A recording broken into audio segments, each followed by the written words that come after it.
2 million years ago, on the endless grasslands of Africa, a new kind of creature walked the earth. They were not yet fully human, but not quite like the apes that had come before them. They were called Homo habilis, the handy man, and in their hands lay the tools that would change the future of humanity forever.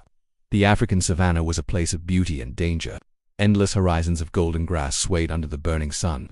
Herds of giant antelope thundered across the plains. Elephants twice as large as those alive today marched in great herds. But lurking in the shadows were predators: lions, saber-toothed cats, packs of wild dogs, and crocodiles waiting by the rivers.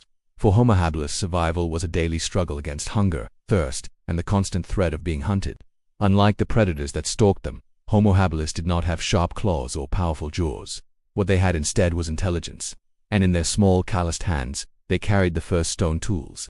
With these crude but effective tools, they could cut meat, crack bones for marrow, and defend themselves from scavengers. These stones marked at the beginning of a story that still continues today, the story of technology. Homo habilis lived in small groups bound by necessity and survival. Families huddled together beneath trees or in shallow caves. The savanna offered no comfort. The nights were long, filled with the roars of lions and the calls of hyenas, but within their tribes there was protection. When danger threatened, they faced it together. The young were always at the center of their lives. Protecting them meant protecting the future. Mothers cradled their infants while fathers and older siblings kept watch for predators. Fire, though not yet fully mastered, was sometimes stolen from lightning strikes. Around those flickering flames, they found warmth, safety, and a temporary shield against the dark. Every day was a test of endurance. Waterholes became battlegrounds where humans and animals competed for the same resource. Approaching to drink was dangerous, for crocodiles lay hidden beneath the surface, and lions often waited nearby. Many lives were lost at the water's edge, but still, they returned. For without water, there was no survival. Food was another challenge. Homo habilis was not yet a master hunter. Instead, they scavenged when lions left behind the remains of a kill. These early humans would rush in with sharp-edged stones to slice away meat before hyenas arrived.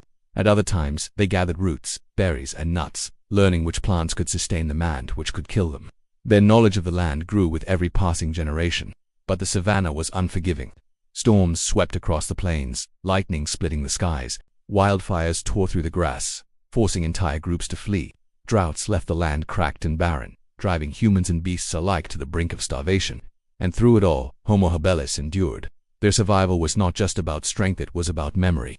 They began to pass down lessons, teaching the young where to find food, how to use tools, and how to recognize the signs of danger. For the first time in history, knowledge itself became a tool. Slowly, bonds within the tribe deepened.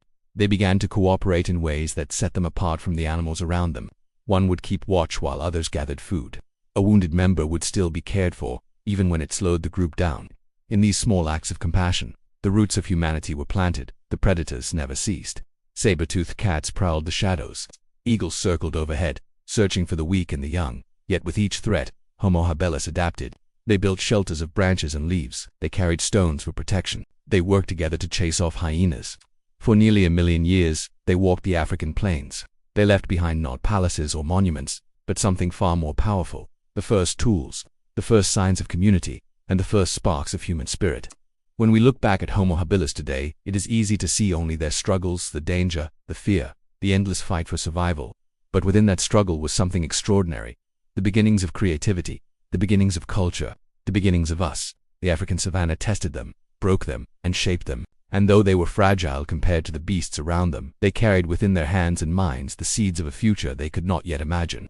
Every stone they struck, every fire they kept alive, every child they protected was another step on the road to humanity. 2 million years ago, under the blazing sun of Africa, Homo habilis carved out a life where survival was never guaranteed. And yet, because they endured, we are here today. Their story is not forgotten, it is written in every tool, every fire, and every family bond that followed. The story of Homo habilis is the story of us all. Hi, it's me. This is life 2 million years ago. 2 million years ago, on the endless grasslands of Africa, a new kind of creature walked the earth. They were not yet fully human, but not quite like the apes that had come before them. They were called Homo habilis, the handyman, and in their hands lay the tools that would change the future of humanity forever. Their story is one of struggle and resilience, of fighting for every scrap of food and water, of facing down dangers both great and small, of building a life on the edge of an unforgiving world. It's a story that feels all too familiar in our own time, a reminder that even in the darkest days, hope can endure. Let's begin. That African savanna was a place of beauty. Rolling grasslands stretched as far as the eye could see, dotted with acacia trees that offered scant shade from the relentless sun. In the distance, Mount Kilimanjaro stood as a majestic giant, a silent witness to the drama unfolding below.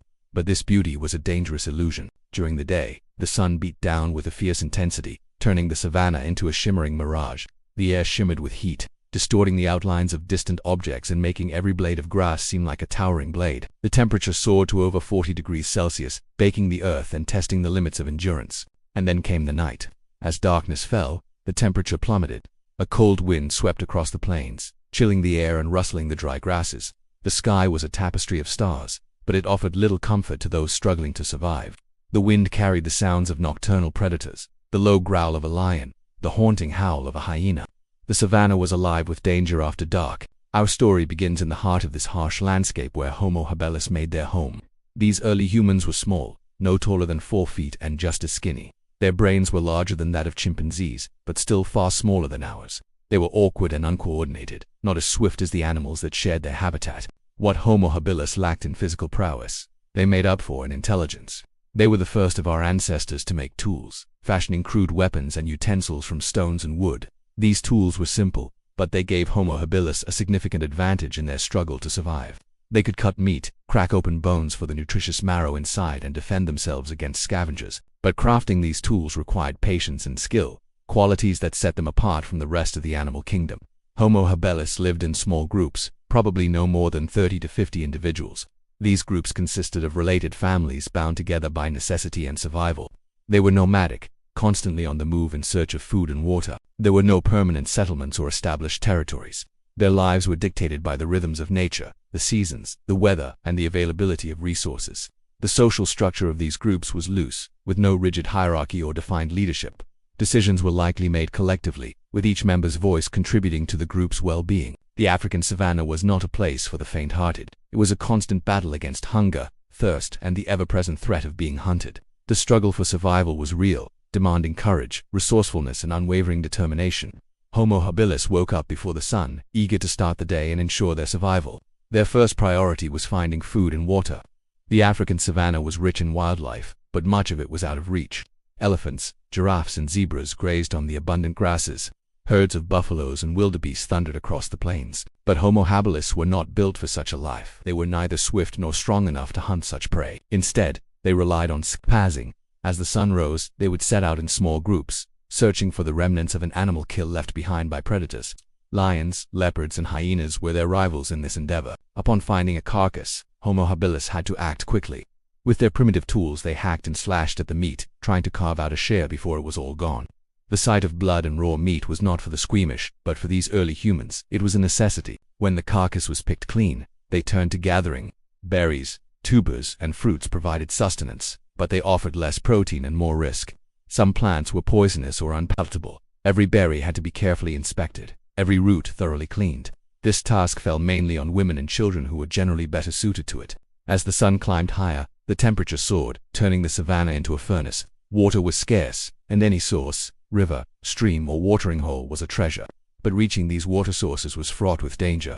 Crocodiles lurked in the rivers, ready to strike at any approaching animal. Lions and hyenas also frequented these spots, hoping to catch a glimpse of a tasty meal. Reaching the water's edge was a gamble, and many a Homo habilis lost that gamble.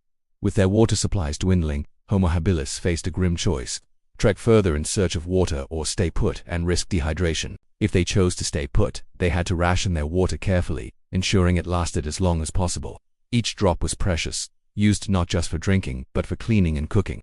The decision to conserve or to venture forth was a critical one, often made under the most excruciating conditions. Around midday, when the sun was at its zenith, the savanna came alive with insects. Tsetse flies buzzed around, spreading diseases and biting anything in their path. The air was thick with mosquitoes, their whine a constant background noise. These biting insects were not just annoying, they were dangerous. Some carried deadly diseases that could fell a full-grown adult. Homo habilis tried various methods to repel them, from lighting fires to covering themselves in animal fat. Nothing seemed to work entirely, so they endured the bites and prayed for the insects to disappear. The afternoon brought relief from the scorching sun. The temperature dropped slightly and a gentle breeze rustled the grasses. It was a brief respite from the heat, a moment to catch breath before the challenges of the evening descended. As the sun began its descent, the predators grew bolder. Lions roared, hyenas cackled, and packs of wild dogs yipped as they closed in on their prey. Homo habilis huddled together, sharing stories and keeping each other's spirits high. In their midst were the elders, their faces etched with the wisdom of years, their voices a calming presence in the face of danger. The youngest members of the group were cradled close, their innocence a stark contrast to the harsh realities of their world. By the time the stars emerged, the savannah was transformed into a hunting ground. Every shadow seemed to hold a potential threat. Every rustle of leaves sounded like pursuing footsteps. The predators were out, and so were the scavengers. Cheetahs, leopards, and packs of wolves stalked their prey, while hyenas and jackals waited for leftovers. Homo habilis, ill-equipped to defend themselves against such predators, could only rely on their wits and numbers to survive. They lived in perpetual fear of the next attack, the next ambush, the next desperate struggle for life. The night wore on, bringing with it the promise of dawn and a new day. Through the darkness, Homo habilis huddled closer, drawing strength from their collective humanity. Each cough, each shiver, each whispered word was a testament to their resilience, their will to live, to endure, to hope. As the first rays of sunlight touched the horizon, painting the sky in hues of orange and pink, Homo habilis knew that another day had begun. The sun rose, chasing away the darkness, and with it, the dangers of the night. The savannah was once again theirs to navigate. The cycle continued, day after day, year after year. Homo habilis lived on the African savannah, enduring its harsh conditions, overcoming its challenges and adapting to its rhythm. Their story is one of struggle, yes, but also of adaptation, resourcefulness, and the indomitable spirit of survival. They were not the biggest, the strongest, or the fastest creatures on the savannah, but they were the most adaptable. They learned to read the signs of nature, to predict the weather, to understand the habits of animals and plants. They developed tools, created shelters, and passed down their knowledge from one generation to the next. Their journey was arduous, their progress slow, but they persevered, and in doing so, they laid the foundation for the future of humanity. We may look back at Homo habilis and marvel at their simplicity, their primitive tools, their rudimentary shelters, their struggle for survival. But we must also admire their spirit, their tenacity, their ability to adapt and thrive in the most challenging of environments. They were the pioneers of our species, the explorers of the unknown, the survivors of the unforgiving African savannah. Their story is a reminder that life, in its most basic form, is hard, but it's also beautiful. It's a reminder that even in the harshest of environments, life finds a way to not just survive, but to thrive.